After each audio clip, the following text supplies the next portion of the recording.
আসসালামু আলাইকুম, hello viewers. চলে আসছি আমাদের সেই ভাইরাল ওয়াকওয়েতে, হারবাইদের নদীর তীরে। এখানে এসে যেটা দেখলাম, আমার কাছে যেটা লক্ষণীয় সেটা হচ্ছে যে সাকার মাউথ ফিশ, এক বিকৃত আকৃতির পানি, যেটা হচ্ছে যে মানুষ আসলে মানুষ যেটাকে মাছ ভাববে। তো আপনারা যদি দেখেন সেক্ষেত্রে আপনারা মনে করবেন যে এটা তো অনেক সুন্দর একটি মাছ। আসলে এটা সুন্দর একটি মাছ না, এটি হচ্ছে গিয়া বিষাক্ত একটি প্রাণী, যে মাছের আকৃতিতে সাকার মাউথ ফিশ, যেটা মানুষের খাবারের একেবারেই অনুপযোগী।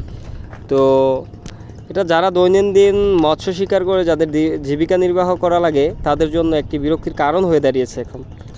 কারণ তাদের জালে শুধু দেখা যাচ্ছে যে সাকার মাউথ ফিশ, শুধু সাকার মাউথ ফিশ। আর এই সাকার মাউথ ফিশের জন্য আমাদের মিঠা পানির মাছগুলো আজ প্রায় বিলুপ্তির দিকে। ওরা দেখা যাচ্ছে যে ছোট ছোট মাছ খেয়ে ফেলে, এবং তাদের এত উপস্থিতি আপনারা লক্ষ্য করবেন আমার ভিডিওতে, যে এত উপস্থিতি যে আপনি দেখলে মনে করবেন যে নদীতে মাছ আর মাছ, মাছ আর মাছ।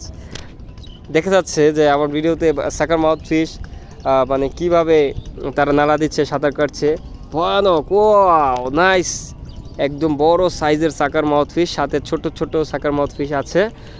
ও ভিউয়ার্স, আপনারা লক্ষ্য করতে পারছেন যে আমার ভিডিওতে সাকার মাউথ ফিশের উপস্থিতি অনেক অনেক অনেক সাকার মাউথ ফিশ এখানে। যেটা আসলে তাদের আরেকটা বিষয় হচ্ছে, তারা যদি শুকনাতেও থাকে সেক্ষেত্রে তারা মারা যায় না। দেখা যাচ্ছে যে 2-4 ঘন্টা থাকলেও তারা মারা যায় না, কিছুক্ষণ পর আবার পানিতে রেখে দিলে তারা আবার জীবিত হয়ে যায়।